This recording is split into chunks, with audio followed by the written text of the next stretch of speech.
Bismillah. Assalamualaikum warahmatullahi wabarakatuh. Alhamdulillah rabbil alamin.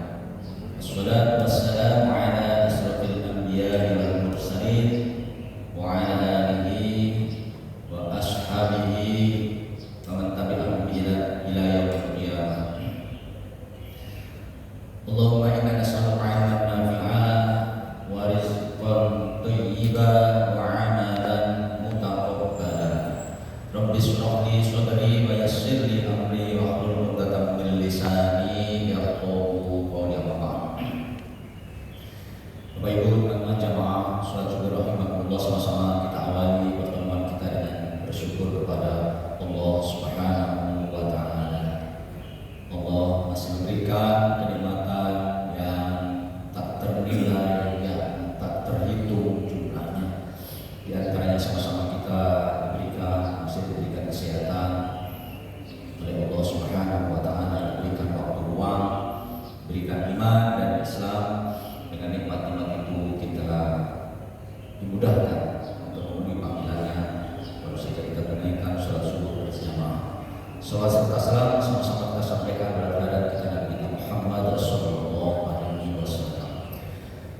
Teman-teman sekalian, kita masih di dalam suasana tahun baru 1447 Hijriah. Maka kalau kiranya kita mengenang kembali sejarah peristiwa penentuan kalender hijrah dan peristiwa hijrah itu, kemudian kita ambil pelajaran, mudah-mudahan membawa kebaikan bagi kita dalam kehidupan kita sehari-hari. Teman-teman sekalian, sejenak kita menengok bagaimana background sehingga kita punya kalender namanya yang kita sebut kalender Hijriah.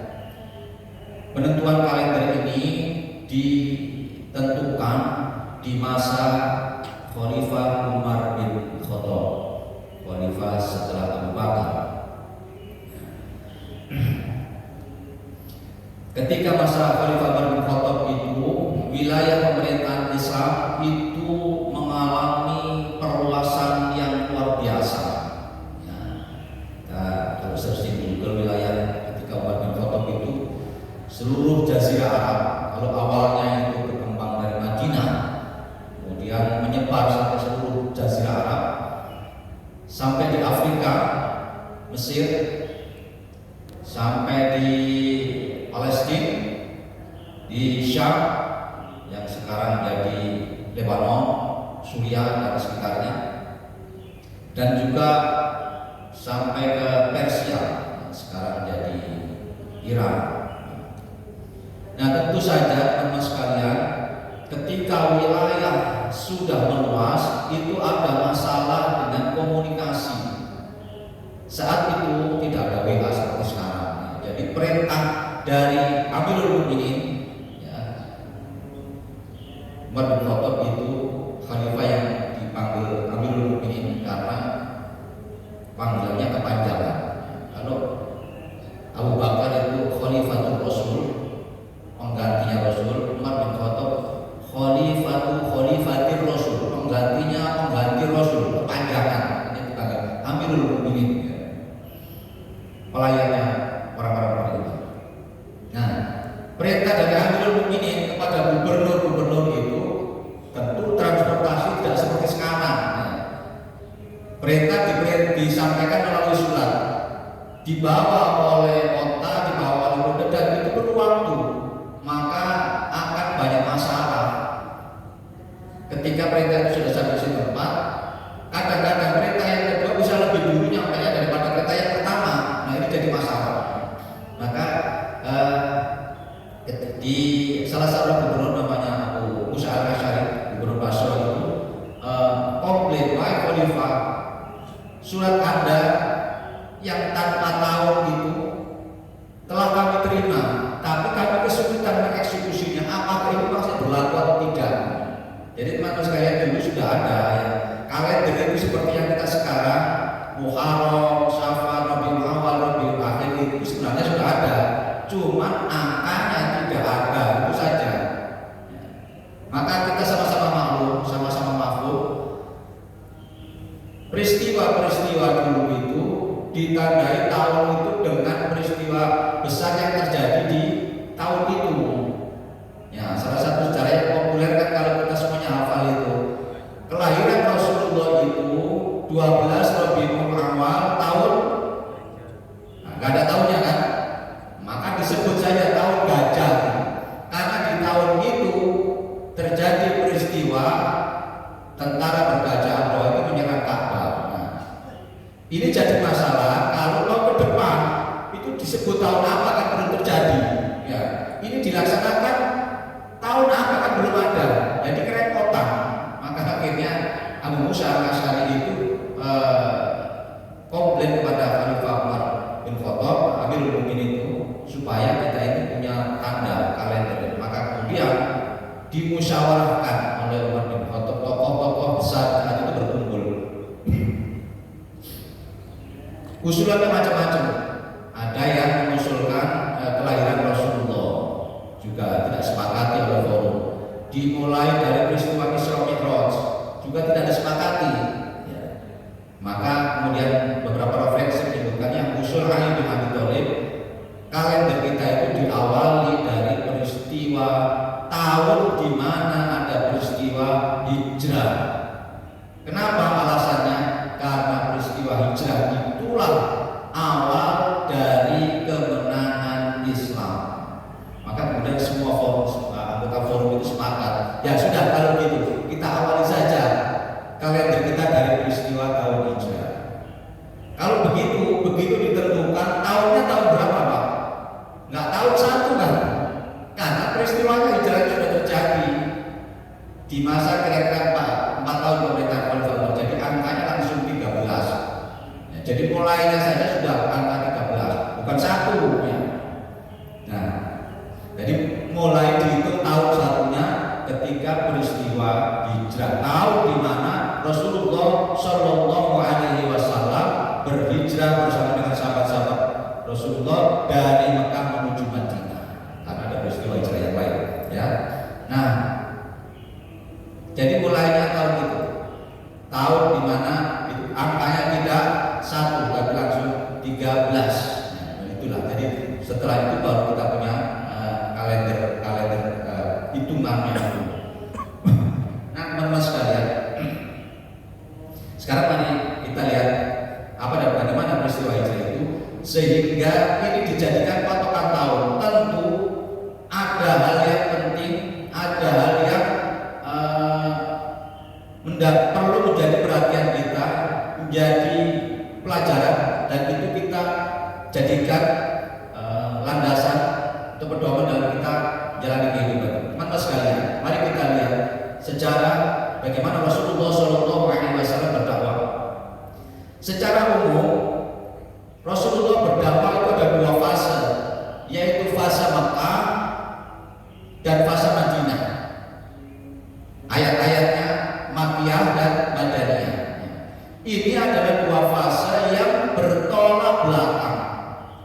Ya, maka itu adalah periode di mana umat Islam minoritas mengalami penindasan, tidak punya kekuasaan. Bahasa sekarang dipersekusi, ya, diusir secara verbal maupun secara fisik. Madinah itu adalah fase di mana umat Islam berdaulat, memperoleh kemenangan dan menyebar ke wilayah-wilayah yang lain. 2 kondisi ini, kalau sekolah Mekah itu kondisinya buruk, Madinah itu kondisinya baik. 2 ini dijembatani oleh peristiwa yang namanya hijrah. Ya. Jadi hijrah itu adalah perubahan dari kondisi buruk menuju yang lebih baik. Itulah semangatnya hijrah. Nah, maka sekalian, sering kita kelewatkan atau barangkali sebagian banyak yang mengira peristiwanya sendiri, peristiwa hijrah itu tidak terjadi di bulan Muharram. Ya, banyak orang mengira peristiwa hijrah itu di bulan Muharram. Bukan, Muharram itu bulan pertama di kalender yang sudah ada sebelumnya, yang dipegang oleh umat Islam itu yang dipakai. Peristiwanya di bulan apa? Rabiul Awal. Jadi Rasulullah lahir di bulan Rabiul Awal, meninggal di bulan Rabiul Awal, hijrah pun di bulan Rabiul Awal. Rasulullah lahir dari Senin, meninggal hari Senin, sampai di perbatasan Madinah juga hari Senin. Nah, begitu intinya. Nah, teman-teman sekalian, Islam, agama kita ini mendorong kita untuk berani berhijrah. Ya, betapa banyak anjuran dari Al-Quran ataupun hadis-hadis itu yang mendorong umat Islam ini untuk berani menjadi pribadi yang berani berhijrah, meninggalkan kondisi lamanya untuk pindah secara fisik maupun non fisik menuju kondisi yang baru. Di salah satunya surat An-Nisa ayat 100. A'udzubillahi minasyaitonir rajim. Wa may yuhajir fi sabilillah yajid fil 'ardi muraghaban katsiran wa sa'ah. Artinya kurang lebih, barang siapa berhijrah di jalan Allah, niscaya mereka mendapati di muka bumi ini tempat hijrah yang luas dan rezeki yang banyak. Ya, teman-teman sekalian, bagaimana Allah mengiming-iming orang yang berani berhijrah, berpindah, itu akan mendapatkan tempat yang lebih luas dan rezeki yang lebih banyak. Maka perhatikan teman-teman sekalian, di semua wilayah itu pendatang secara ekonomi, secara sosial itu seringkali sedikit lebih tinggi daripada penduduk asli. Itulah betul. Ya, perhatikan di mana-mana itu. Ya. Karena memang Allah yang janjikan supaya kita berani keluar dari kondisi awal kita berpindah. Ya, karena Allah janjikan nanti akan mendapatkan tempat yang luas dan rezeki yang banyak. Itulah ini. Maka kita temukan bahwa orang-orang Islam zaman dulu itu mereka adalah pemberani, orang-orang yang pengelana, yang berani keluar dari kampung halamannya berhijrah. Mama sekalian, bapak-bapak ini semua barangkali tidak akan jadi begini kalau tinggal di kampung halamannya saja. Ya, saya ini bisa ceramah didengerin banyak orang itu kan karena saya keluar dari kampung saya. Ya, saya kalau ceramah di kampung saya paling diketahui sama mbah-mbah saya gitu. Awak misopol ini, kamu itu siapa? Yang mereka tahu masa lalu saya, masa kecil saya gitu. Itulah orangnya. Ya, jadi kita ini didorong oleh agama kita untuk berani berubah, meninggalkan zona nyaman kita demi kehidupan yang lebih baik. Kita harus berani meninggalkan kondisi-kondisi yang nyaman itu untuk menuju yang lebih baik. Mas sekalian, kondisi yang nyaman di kampung halaman itu membuat kita ini tidak tumbuh. Ya, Bapak sekalian, saya tidak tahu saya pernah cerita atau tidak. Saya ini sampai kuliah itu mengagumi orang luar Jawa, terutama orang Sumatera. Saya melihat orang Sumatera itu, terutama di kampung saya, itu orangnya rajin-rajin. Ya, itu apa ya? Semangatnya itu beda dengan orang kampung saya. Sampai suatu ketika saya lupa kuliah semester berapa itu, saya mau balik ke Malang, naik bus dari Surabaya ke Malang. Di samping saya bapak-bapak. Nah, saya ngobrol, bapak, saya lupa dia kalau tidak salah orang Medan atau Padang. Terus saya ngobrol, bapak, dari mana pak? Nah, saya pokoknya dari Sumatera. Saya itu terus terang berbuat sama orang Sumatera. Kenapa dia? Orang Sumatera itu rajin-rajin ya pak. Nah, kayak orang kampung saya malas-malas. Bapaknya ketawa itu. Tahu bapak itu di kampung saya yang rajin, bapak Jawa dia orang kampung saya malas-malas. Dia bilang, masa gitu lah katanya. Lah gimana kami ini akan harus dulu? Kita ini nggak ada kakeknya di sini, nggak ada orang tuanya di sini. Kalau malas kan nanti kita ini. Ya. Nah itu kan benar ya. Orang itu kalau berani hijrah secara sosial atau dia akan turun. Ya, maka sekalian, tetapi ini bukan hal yang mudah karena hijrah itu baik fisik non fisik itu tidak jelas hasilnya. Ya. Yang di sini sudah enak, ya, maka pindah menjadi baik secara tempat atau secara perubahan perilaku itu belum tentu hasilnya. Tetapi ketahuilah teman-teman sekalian, jangan pernah salah untuk berhijrah, berpindah menuju kebaikan.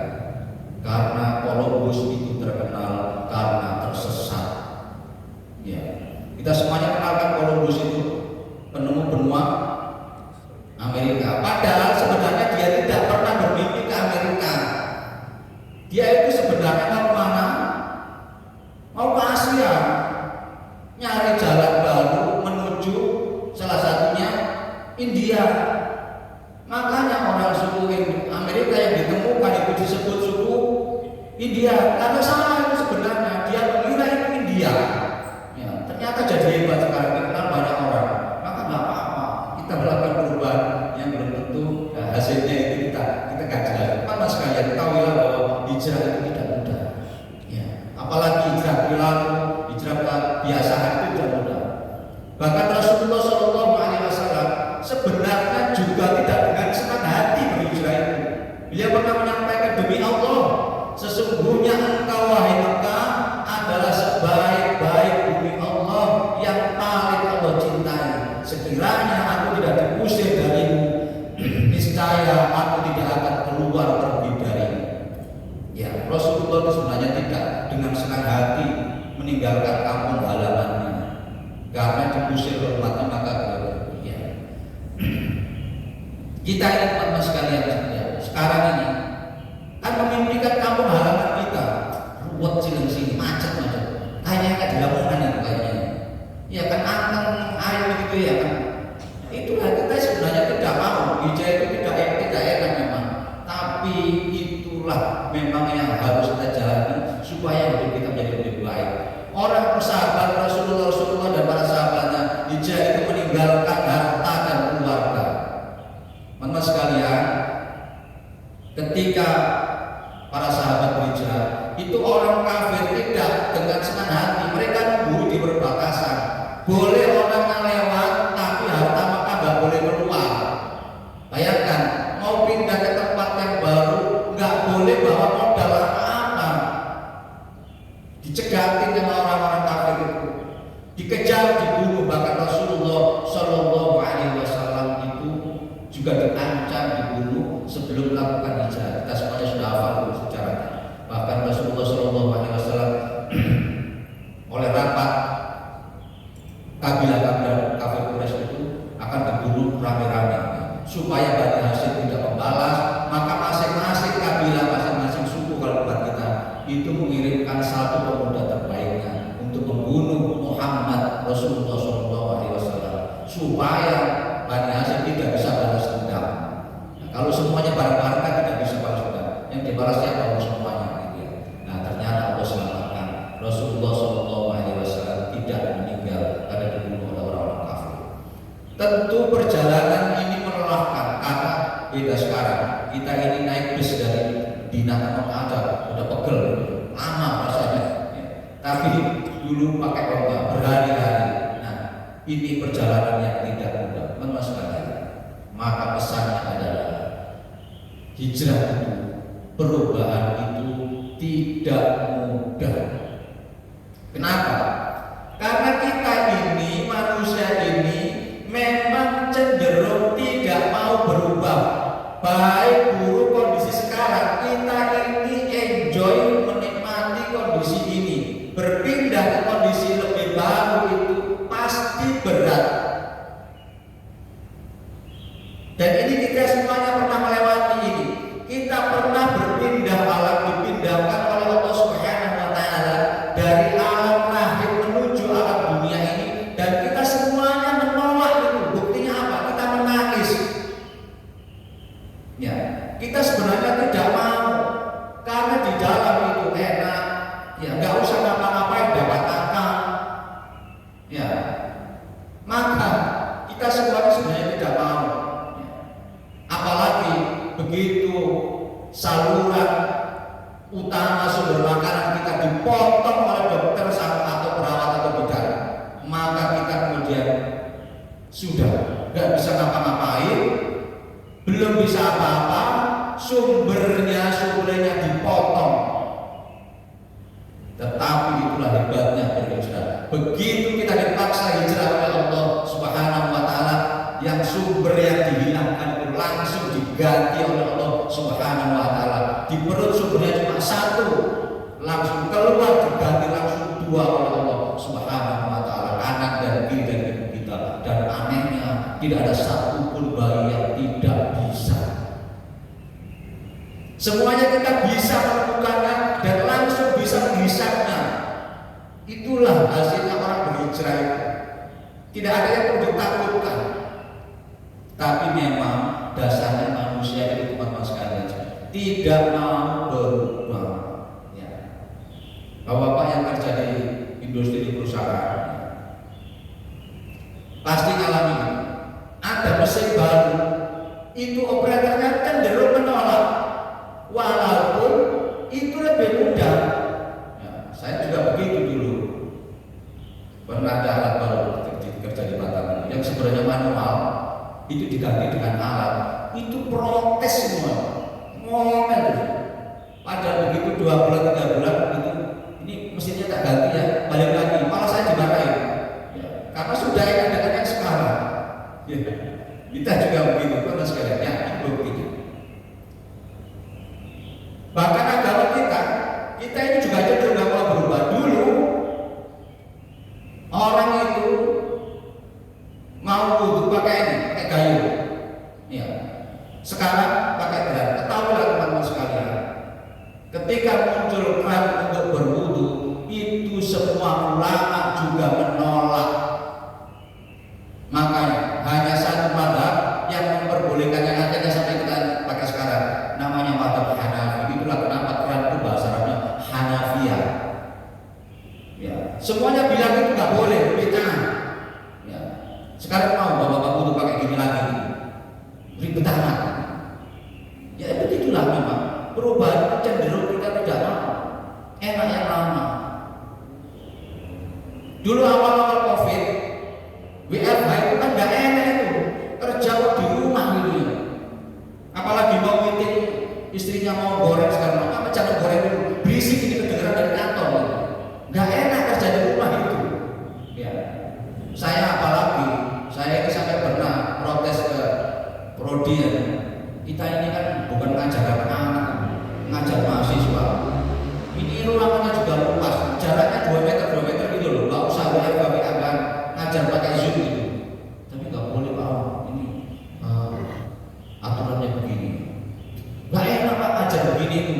Apalagi mahasiswanya nutup kamera semua. Saya menuju nggak banyak ketawa, nanti saya mau sama tembok apa ini. Nggak enak. Tapi sekarang enak ternyata ngajar WFH itu. Nah kalau ngajar di kampus itu kan saya minimal 1 jam sudah siap-siap, sudah berangkat.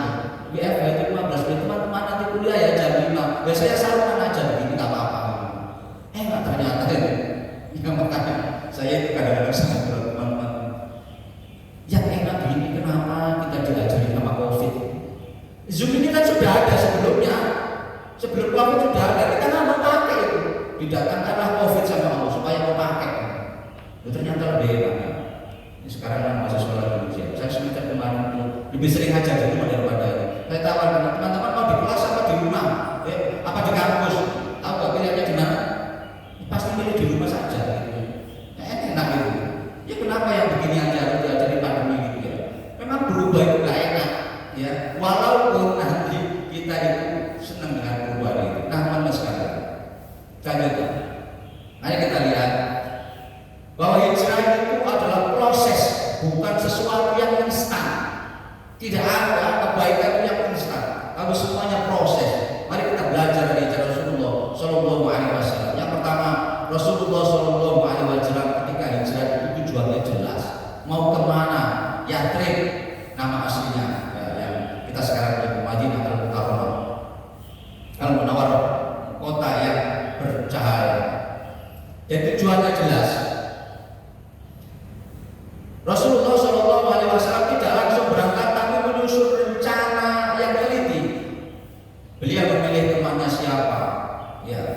kemudian menipu orang-orang kafir itu dengan kamuflase Ali bin Abi Thalib. Mata sekalian, kalau kita lihat petanya Rasulullah SAW hijrah, itu kita semuanya sudah paham sejarahnya ya. Ketika Rasulullah keluar dari rumah, itu beliau bersembunyi dulu ya. Madinah posisinya kan di utaranya Mekah ya. Tapi Rasulullah ketika keluar bersama Abu Bakar itu pakai bersembunyi selama 3 hari di gua yang namanya Gua Tur. Mari kita lihat di manakah posisinya Gua Tur itu. Posisinya ada di Tenggara. Kenapa itu dilakukan oleh Rasulullah? Untuk menipu orang-orang kafir. Karena pasti kalau tahu Rasulullah dan sahabatnya sudah berangkat, tujuannya pasti ke utara. Maka Rasulullah berjalannya ke selatan. Ya. Orang-orang yang ngejar ke utara memang akhirnya. Itulah bahwa Rasulullah SAW itu merencanakan perubahan itu, hijrah itu dengan sebaik-baiknya. Bahkan rutenya pun ada rute yang 2 warna itu. Jadi Rasulullah itu tidak lewat jalur umum yang merah itu.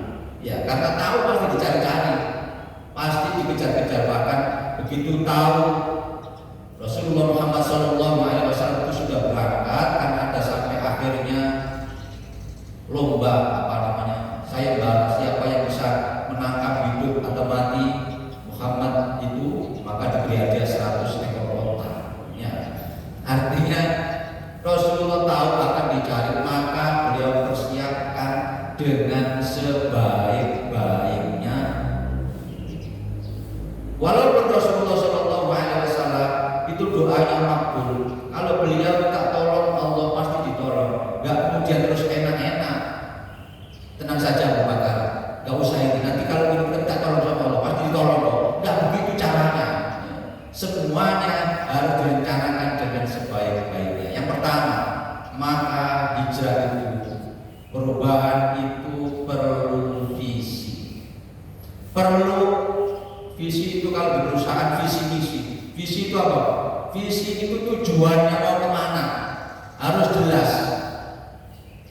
Kita ini kalau mau hidup kita lebih baik harus punya tujuan yang jelas. Hari ini banyak orang itu tidak punya tujuan yang jelas. Semua orang bilang ingin hidupnya lebih baik, tapi kalau ditanya hidup yang lebih baik itu seperti apa menurut kamu, mayoritas orang tidak bisa menjawab. Tidak bisa menjawab. Itulah kenapa banyak orang hidupnya tidak menjadi lebih baik, bertahun-tahun begitu saja, tidak punya tujuan yang jelas. Ya, maka di perusahaan ini kalau di survei ISO tanyakan visinya apa, semua orang harus tahu. Visi itu harus jelas dan terukur ya. Jadi teman-teman sekalian, kita dulu diajari oleh guru kita. Ketika SD ditanya, cita-cita mau jadi apa? Itulah visi kita. Ya, itulah visi kita. Ya, maka para alim yang banyak teman sekalian, itu penting bagi anak-anak kita. Ya, tanyakan itu, kamu mau jadi apa? Ya, dan yang lebih penting itu, kamu mau jadi apa di usia berapa? Kalau ada yang menjawab ingin jadi orang yang berguna, itu bukan cita-cita. Ya, karena itu nggak jelas. Sama, kita juga begitu. Nah, biasanya orang kalau sudah dewasa itu banyak orang tidak punya cita-cita, tidak punya target, tidak punya visi yang jelas.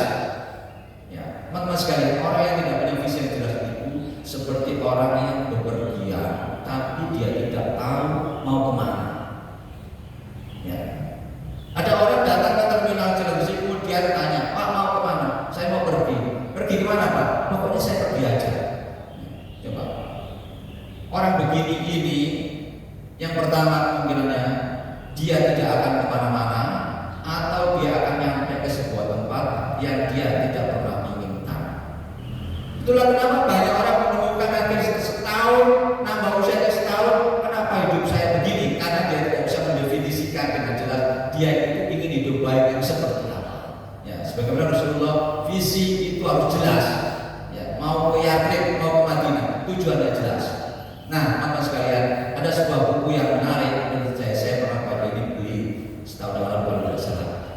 Ini buku yang mengajarkan bagaimana strategi yang perlu kita lakukan untuk membuat hidup kita menjadi lebih baik sehingga kita bisa berhijrah dari kondisi buruk menuju kondisi yang lebih baik.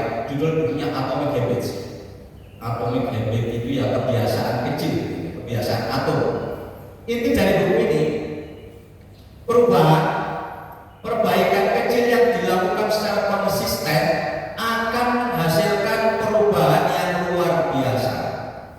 Jadi buku ini menjelaskan bahwa kalau kita ingin hidup lebih baik, mengubah kebiasaan-kebiasaan buruk kita itu, lakukanlah itu diawali dari yang kecil dan konsisten.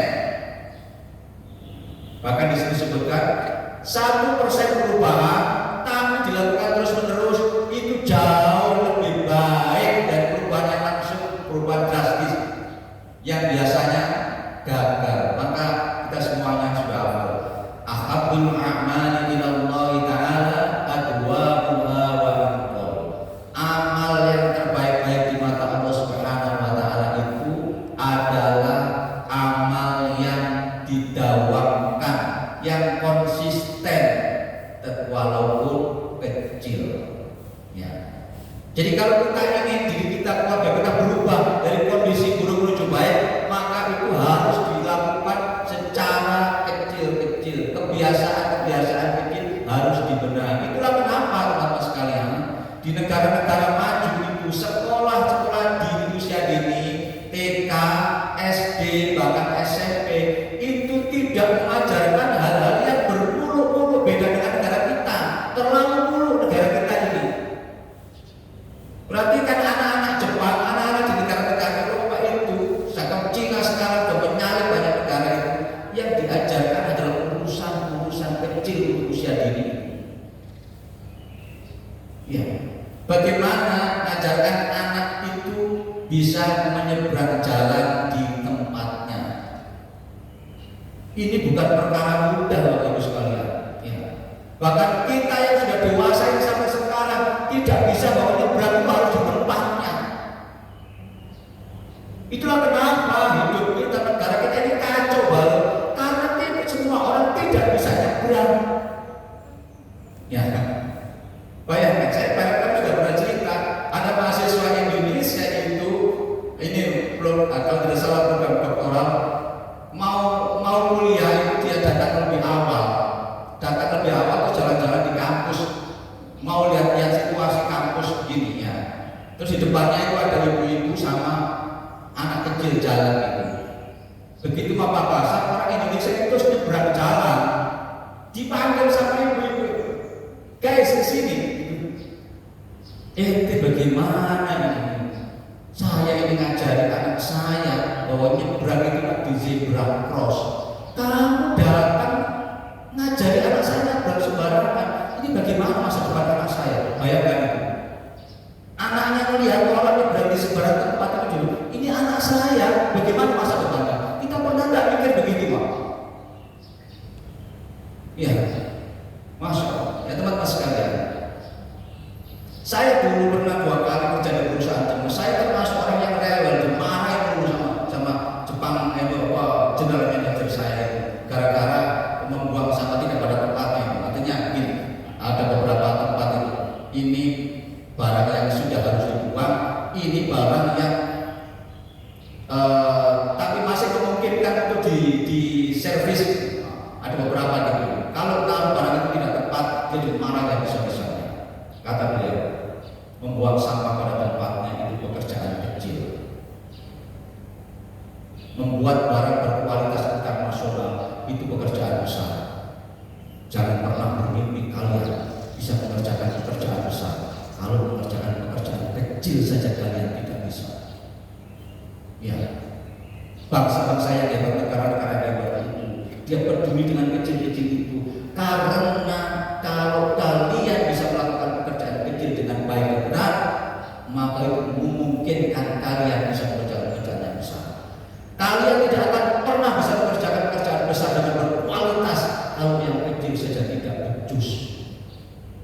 Ya, maka saya di sebuah masjid itu ada yang di depannya gitu dipakai banner itu ditulis ada gambar sendal. Bagaimana mau ngatur hidup, ngatur sendal saja nggak bisa. Nasihat yang baik. Bagaimana kita bisa mengatur hidup kita itu teratur dan rapi kalau mau sendal di depan masjid saja nggak bisa. Ya. Maka sering saya sampaikan di video saya sampaikan, saya ini nggak perlu melihat isi dalam rumah. Saya melihat lewat gini, bagaimana mereka menaruh sendal di depan itu. Saya tahu isi dalam keluarganya itu. Karena yang kecil itu akan menggambarkan yang besar. Ada ungkapan, untuk minum, untuk tahu bahwa lautan itu asin, saya tak perlu menghabiskan seluruh lautan. Saya cukup ngambil sedikit saja di asin, itu lautan asin. Kalau kita yang kecil saja nggak beres, maka yang besar nggak beres, pasti itu. Kalau nggak bisa melakukan hal yang kecil dengan baik, yang besar tidak bisa. Pasti itu. Ya, maka segala sesuatu kalau kita ingin lebih baik, awali dari mengubah hal yang kecil. Di buku itu tadi yang saya baca itu digambarkan, ini kisahnya jadi teladan kita semuanya. Ada kisah yang sangat fenomenal, yaitu tim balap sepeda Inggris. Ini kondisinya sebelumnya 100 tahun nggak pernah dapat medali sekalipun dapat medali dapat 110 tahun ikut Tour de France. Kalau balap sepeda yang terkenal itu namanya Tour de France, tidak pernah dapat medali satu pun, nggak pernah. Sampai di buku itu diceritakan sampai perusahaan sepeda, pabrik sepeda itu nggak boleh sepedanya dibeli oleh tim Inggris. Karena nanti ketahui sepeda saya dikira sepeda jelek, gara-gara kamu kalah terus. Coba dibeli aja nggak boleh, karena saking takut sama tim Inggris. Ya, nanti dibilang sepeda saya jelek. Ya, beli yang lain saja. Nah, pada tahun 2003 dia merekrut pelatih yang fenomenal, pelatih balap sepeda. Ya. Tahun 2003, perhatikan apa yang dilakukan. Tidak ada yang istimewa. Yang pertama, dia mencari kostum seragamnya tim itu yang paling ringan, sampai ditimbang mana yang paling ringan. Menguji balsam untuk itu yang kelelahan itu, yang harus capek-capek latihan itu, yang paling cocok. Ada lagi yang ini, mengecat truk dengan semuanya. Sepeda itu kalau mau balap sepeda kan diangkat pakai truk. Truknya harus warna putih semuanya. Yang paling membuat saya geli, mengajari pembalap cara cuci tangan. Bayangkan itu, ngajari cuci tangan. Apa hubungannya dengan juara itu? Siapa buat saya? Ngajarnya pikir-pikir, mengganti bantal dan kasur di asrama atlet supaya atletnya gampang tidur. Masya Allah. Iya, coba bayang, ini kalian sederhana sekali. Hasilnya apa? 5 tahun kemudian ikut Olimpiade Beijing, 60% medali emas disikat oleh tim Inggris. 5 tahun 60% medali emas disikat sama Inggris. Hanya melakukan hal yang kecil. Tahun 2012 Olimpiade London mencetak 9 rekor Olimpiade dan 7 rekor dunia. Tahun 2007 sampai 2017 memenangkan 178 kejuaraan dunia, 5 Tour de France. Masya Allah. Ya. Perubahan yang kecil yang dianggap tidak bernilai itu menghasilkan sesuatu prestasi yang luar biasa. Hanya karena buat kecil. Ya. Teman-teman sekalian, maka silakan kita berpikir bahwa segala sesuatu harus diawali yang kecil. Jangan mengubah itu sesuatu yang langsung besar. Ya.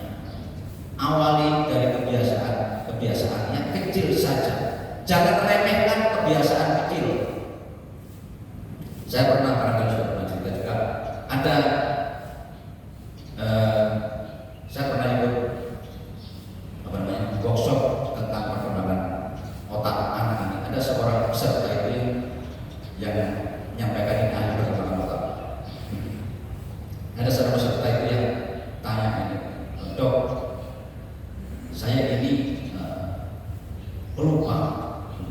Rupanya gimana? Ya lupa sekali lah saya ini dok. Kenapa mana sampai apa? Dok, tadi saya kan izin keluar ya ke toilet itu. Jadi di ruangan ini yang kita sebentar itu orang yang cuma terbatas suatu ada kosong. Terus ibu ini izin keluar. Itu gak bisa balik. Itu di hotel kan cuma belok begini saja. Ibunya itu gak bisa balik. Jadi saya lupa jalannya sampai segitu ya. Terus diceritakan di rumahnya apa kata ininya dokternya. Begini saja ya. Mulai sekarang ibu belajar naruh barang pada tempatnya. Apa namanya? Kalau naruh sendal di situ, ya di situ aja. Jangan pindah-pindah. Nanti hidup ibu akan berubah dengan sendiri. Masya Allah ya.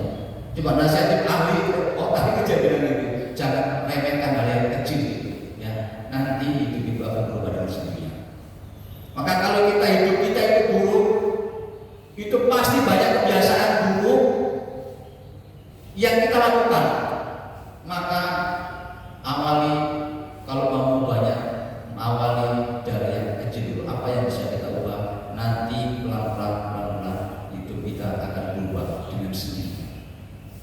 Mas sekalian, saya ingat saya pernah baca buku ada orang punya masalah perempuan yang dia tulis ketika dia sudah jadi konsultan PBB ya, 2 tahun yang lalu dia ceritakan, saya punya hutang sekian ribu dolar ya, dolar Amerika. Sekarang kalau berarti sudah miliaran. Saya adalah pecandu narkoba. Saya adalah korban ini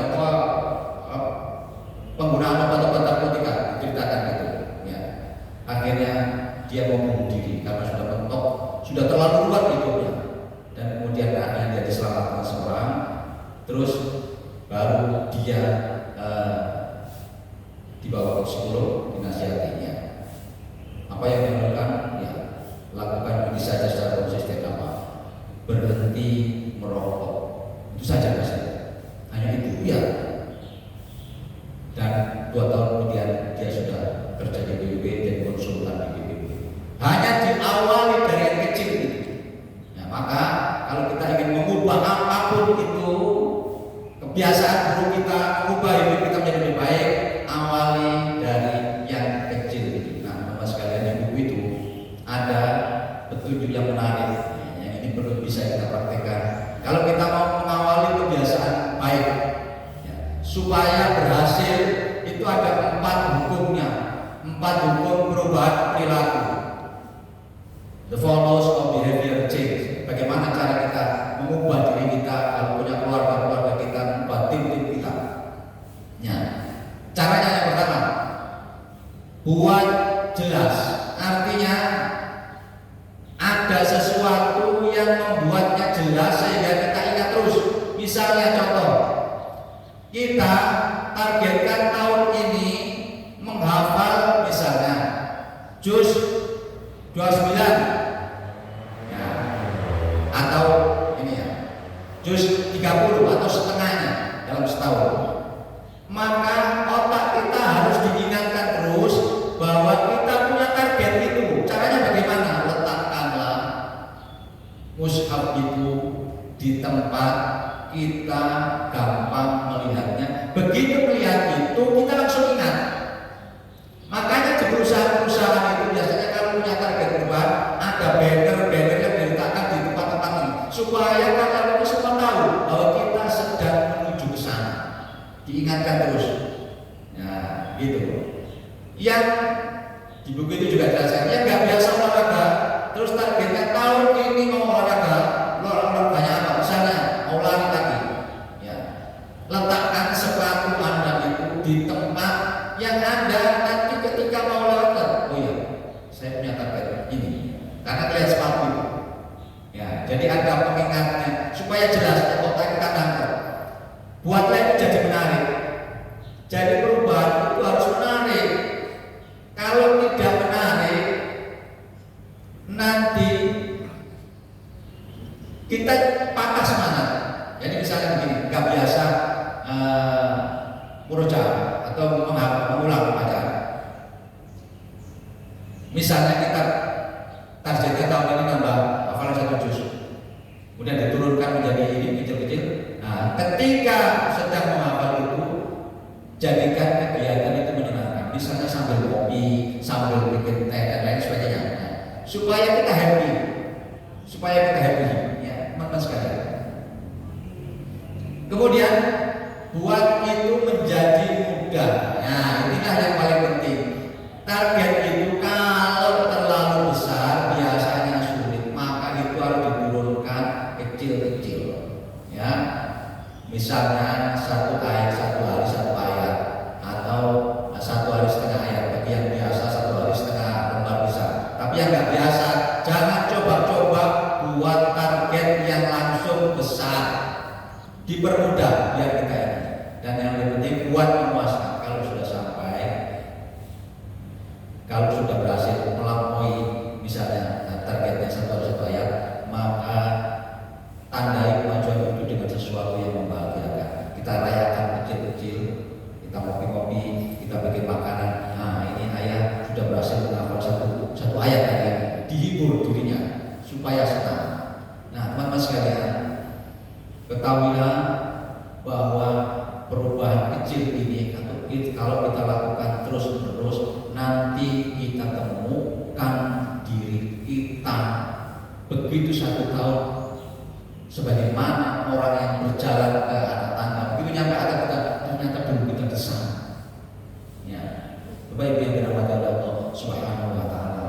Maka kalau kita ingin hidup kita baik di tahun ini, kita harus punya rencana, kita harus punya target baik seperti apa. Maka awali dari kehidupan yang kecil. Teman-teman sekalian, keadaan baik, keadaan buruk itu tidak ada yang kebetulan. Ya. Ada sebuah buku fenomenal yang judulnya itu sudah diterjemahkan. Saya membaca beberapa tahun yang lalu. The Luck Factor, faktor keberuntungan. Sang penulis buku itu, saya lupa namanya, menyampaikan tidak ada keberuntungan dalam hidup ini. Walaupun orang itu merasa saya beruntung, saya sial. Kenapa saya sial dulu? Kesimpulannya orang yang hidupnya baik, yang merasa dirinya beruntung, dia sebenarnya melakukan perbuatan yang menjadi kebiasaan, yang mengarahkan dia hidupnya jadi baik. Orang yang hidupnya buruk, yang merasa hidupnya sial, dia melakukan perbuatan diulang-ulang sampai jadi kebiasaan dan dia tidak sadar perbuatan itu mengantarkan dia pada keburukan. Ya, bahkan sang profesor itu yang menulis buku itu punya lembaga pelatihan. Kalau ada orang yang merasa hidupnya buruk, datang ke tempat ini, dilatih, diperhatikan, dia pasti punya kebiasaan buruk yang dia tidak sadar. Ya. Karena biasanya kebiasaan itu kita lakukan secara refleks, tidak sadar. 80% hidup kita ini dilakukan dengan kebiasaan, nggak pakai mikir, sehingga kita tahu kenapa hidup saya begini. Ya, saya sering menyampaikan begini, bahkan di tempat saya pernah di sekolah saya sampaikan. Ya, ada seorang guru yang bilang, saya ini Pak, kenapa kalau datang ke pom bensin selalu antriannya panjang? Itu bagi saya mengganggu dan saya sering datang terlambat. Coba, bertahun-tahun dia hidup, dia tidak tahu di mana kesalahannya. Saya tanya, beli bensinnya kapan? Harus Senin pagi. Lah itu salahnya. Iya kan? Dia tidak tahu bahwa itu salah. Beli bensin kok Senin pagi. Ya pasti rebutan. Ya. Itulah teman-teman sekalian. Maka bagaimana kualitas hidup kita ini ditentukan oleh perilaku kita. Dan kita kalau ingin hidup lebih baik harus berani meninggalkan kebiasaan-kebiasaan buruk kita. Maka kita targetkan tahun ini hidup kita lebih baik. Lebih baik dari siapa? Harus jelas. Dan bagaimana tahapan yang harus kita lakukan, harus kita buat rencana. Mudah-mudahan kita tolong kita untuk memulai kebiasaan-kebiasaan baik.